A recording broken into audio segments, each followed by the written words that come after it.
All right, Mickey Haddock's my guest today. Good friend, great friend. The writing coach, guy's one of the most talented people I know as far as creativity. Everybody has a creative streak. Let's start right there, Mick. I mean, your first bullet point is exactly where we want to go with this. Let's just take it from there because I like to try to encourage people to think outside of their own little mini box that we put ourselves in these little boxes, right? These limitations, these limiting beliefs that you and I have talked about forever and ever and ever, and then enabling beliefs. Let's talk about limiting beliefs and enabling beliefs when it comes to creativity because you're the coach. Go ahead. Yeah, so people really shouldn't sell themselves short. Creativity can be one of those things that gets beaten out of you through high school. If you don't want to be the guy taking an art class or you're embarrassed about sharing your writing through high school, and it kind of like withers and dies. We're expected to just find a job, take the job, and work the job. And we forget about the fact that even like planting a garden or redecorating your own home or figuring out how to fix the plumbing in your house, those are all creative efforts. It's pulling on your creative resources to figure out what's going on. How am I going to fix this? How am I going to accomplish whatever this is? And it's not just for poets and artists, it's all of us. It's any aspect of business requires the best thinking you can bring to it these days. And especially a lot of the humdrum stuff in the office really needs your creativity to make it more efficient and make the results as good as they can be. How do you think that just to plant seeds with everybody, because I see where you're going with this and I love it, but like a tradesperson, they may What? think, oh, I've got this skill set. I don't know how to type. I don't know, but they again, limiting beliefs. Talk them up, coach them up. Well, I found I watch a lot of those YouTube videos where plumbers will come on and they'll show how they solve problems as they rip open. The worst thing you want to do when you're fixing a house is remove a wall because there's always going to be problems behind the wall, right?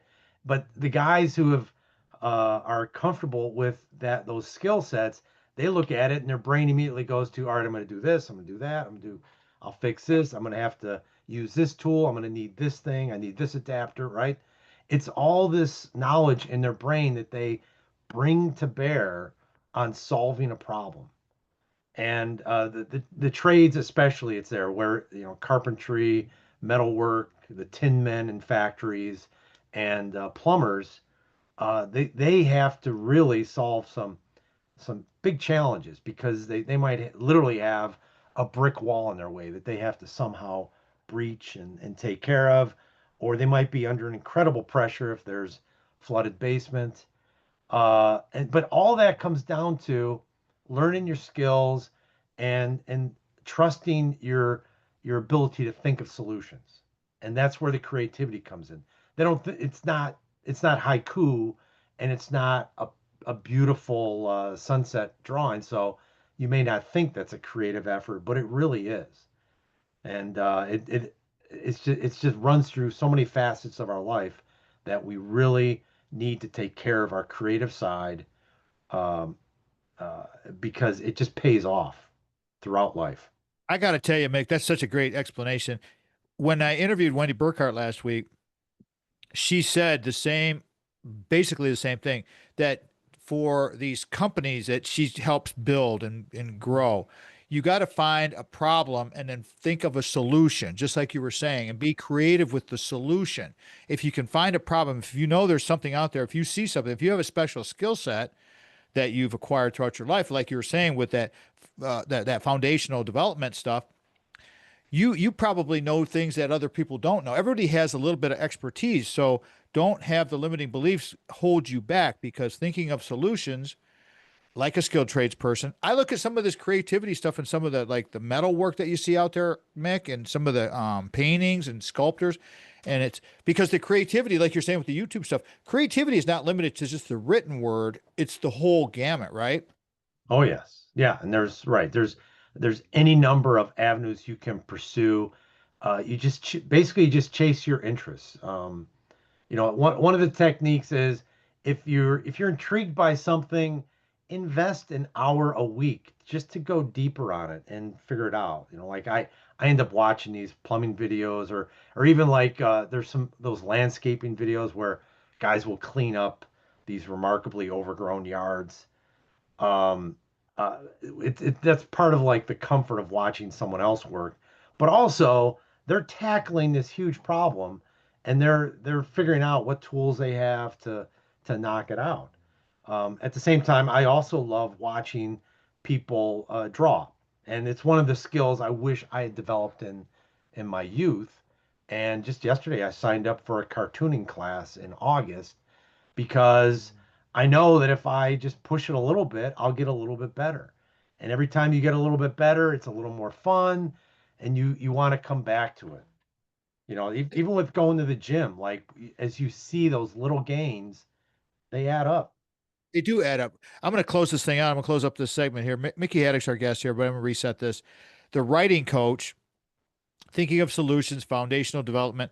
It's not just writing. It's not just writing. It's all about the creativity. But the writing is the key fundamental piece that can get you to the next point. And that's what we're talking about during this episode is your creative streak.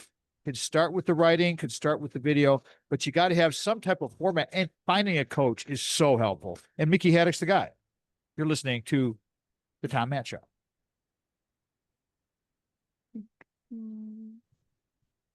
How do you want people to get a hold of you? Well, in my background, you got my main websites right now. MickeyHaddock.com is where you can find my writing, such as my novels and some of my satire and other fun stuff. The latest novel is Ashley Undone, available wherever fine literature is sold. It's not named after your eldest, Tom, by the way. I don't Thank God. has nothing to do with, there's no insider knowledge on that one. How do you do it personally for your creativity? Do you just chunk out a half an hour? Because I think people, what they do is they get afraid. They think, oh, I can't write a book, but you don't really want to think about writing a book. What you want to do is just think about writing the idea and then just start building on some thoughts and then maybe just get 300 words down. How do you go? What is your process? What is your chunking? Well, the one of the keys is to get really in tune with your energy levels, because number one, you've got to block out time, but you've got to feel the energy to do the work when it's there. And so like I try to set aside 7 p.m. till 9 p.m. to work on this stuff. Nice 2 hour block. And but I take care of myself the rest of the day so that I'm not crashing after dinner. I'm getting a surge of energy after dinner. So I've had movement in my day, and so when I have that time available, I've got a really good chance that I'm going to feel the energy to go ahead and write. And that's part of what you've got to figure out as part of your foundation. It's like if you show up to work in the morning and you've had 3 donuts and seven energy Hi, drinks, folks. you're gonna crash, right? You're gonna fall asleep by noon, and you're not gonna last in that job very long. That's where you come in to help people, right? I mean, does that sound like a pretty decent ratio, the 40/60? It is, it depends on the book. But Right. what I learned just in the past few years, and what I'm building into the workshop I'm developing now, the Renewable Creativity workshop, is being able to shift your mindset for the 4 stages you need for any kind of creative project. There is the early part. You're talking about just writing down notes, or how Eminem writes down lyrics. That's the creative initial part where you're just gathering material, and you need lots of material. And once you have a critical mass of material where you start to think, wow, I got to do something with this, you've got to shift your mindset into, all right, how do I shape this into something? It's like that moment when a sculptor has a bunch of clay and they're starting to make a figure, and now they're like, whoa, I got to do this. They get a sense of what they can do with the work, right? And then you build the basic shape. In your case was building a book. But then you got to shift mindset again, completely different mindset, into that of an editor who's going to figure out what works, What doesn't work? Where do you need more material here? Is this shape the right shape? And how do we polish this so you can present it to the world and they can go, wow. And then on top of all that, you need a fourth mindset, which is a facilitator that can schedule all the stuff you've got to do. That knows like, well, I'd like to be able to do this, but I don't know how. I'm gonna have to get training, or I need this tool, or I need this that. There's all that administrative stuff that you have to do to take care of your effort, whatever it is, and also that says like, okay, I'm in creative mode. I'm not gonna worry about the shape or the editing or anything else. I'm just creating, and then shifts you. And that has to be a separate, you've got to like save a little part of your brain that says, okay, stop creating, start shaping. All right, stop shaping, time to edit. And then, okay, I've got to pull all this together. And that's what that facilitator does. So Is that has really helped clarify everything I do now. that we is did we such a sort of stumbled through it all those years because we had to, but now that I understand the segments, it's really a little more fun because I and it's easier to teach now because it it gives people freedom to like just go play, just create, just don't worry about it. You don't. I was curious to hear what you had to say about that as well. From that perspective, how has it been for you? And what do you think that people need to know about generative AI and artificial intelligence when it comes to writing and creating? Well, my big worry is that it becomes a crutch and an easy button, and too many people who are like nervous or unsure if they can be creative or if they can write or sketch or whatever, they're just going to hit the easy button, and it's going to weaken the creative muscles in your brain. So that's my number one worry. If if you are at the peak of whatever your industry is, like you've learned a lot, you're competent and possibly even excellent in a number of areas, you can probably use generative AI to help you out and get some increased productivity. But it really depends on if you have a strong basis that you know what's good and what's bad. If you're turning to Gen AI to trust it, it's not gonna it's probably not a great long-term strategy, especially because it looks like it's inventing stuff, but it's mostly just based on things that it's learned. So it's never really going to come up with a surprisingly innovative idea. Everybody that contact again, how would you like them to contact you for the Renewable Creativity workbook that you have now, which is really well done, your latest novel? Give people all that contact information one more time, please. Well, Renewable Creativity is where you can find the coursework on creativity. My contact information is all over renewablecreativity.com. And but if you have more of an effort, like I just recently built a website for someone, did that through haddickcreative.com, where I'm taking some of this lifetime of skills with computers and making those skills available through haddickcreative.com. But the rest of my writing, my creative writing, stories, novels, is at mickeyhaddick.com. And I've got the contacts all over those, but I've got all the books listed with links to buy them, and actually just a lot of fun stuff. If you've ever read my Mickey Picayune newsletter, which is twice a month, I try my darndest to be irreverent and entertaining in that newsletter. Let's go to your last point here, Mick, because I like that humans are the most creative creatures on earth and getting back into the generative AI, where the tool can help us. It's a good tool. It helps the toolbox become better. However, it diminishes from your story and your voice. And let's continue to encourage people with the four stages. Talk more about the creative workbook. Talk more about how we can inspire people in the refinement zone.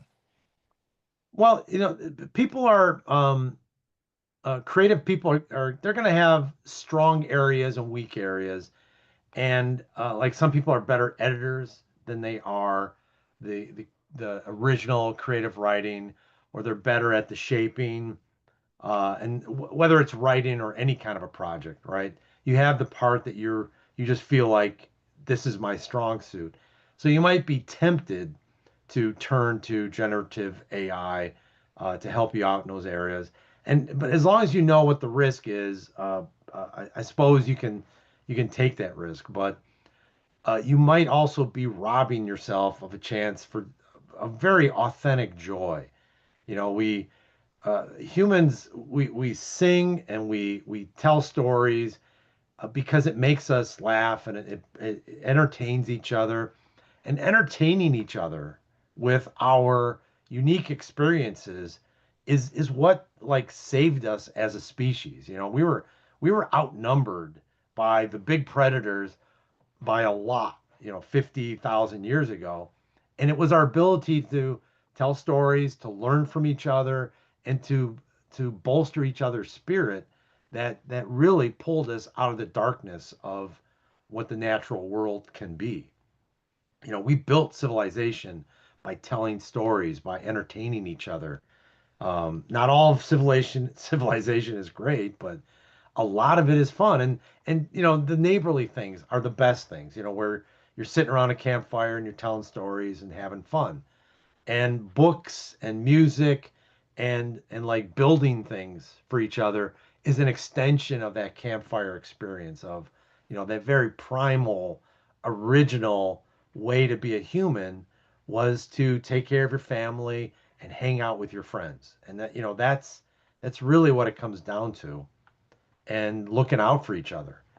And all the creative stuff we do spews out from that primal, original creativity. And if we give it up, it's hard to get back. How important is it for creatives, people who want to get into writing, whoever want to do some, maybe they want to do some creating in YouTube, maybe they want to, whatever they're creating, whatever the format is that they're going to go into. How much reading books is influential for Mickey Haddick? Oh, it's big. I don't read as many books as I don't know if you're still on the same pace you used to be. Uh, It's but worse. but it's important. I try to read every day. Um, it fills the creative well. It's like call and response. You see someone else's creativity, I want to offer mine. I hear a great story, I want to tell a great story, and it gives us that energy that we can then reflect back out into our own world. I cannot tell you how impactful a guy like Mickey Haddick is and has been for our life and our career. I owe him a lot. I owe a lot of people a lot. That's why we do this, because giving back, being a servant leader, being okay with all of that, it's all good, baby. It's all good. Because it ain't done. You will never do this in a vacuum. You will not do this. There's no way you can be successful by yourself. It's no fun. And the whole thing is about having fun. Just like Wendy Burkhardt said. If you're not having fun, find something else to do. Until next time, everybody, I'm Papa Tom. This has been the Tom Matt Show. Peace out. Love y'all. Have a great day.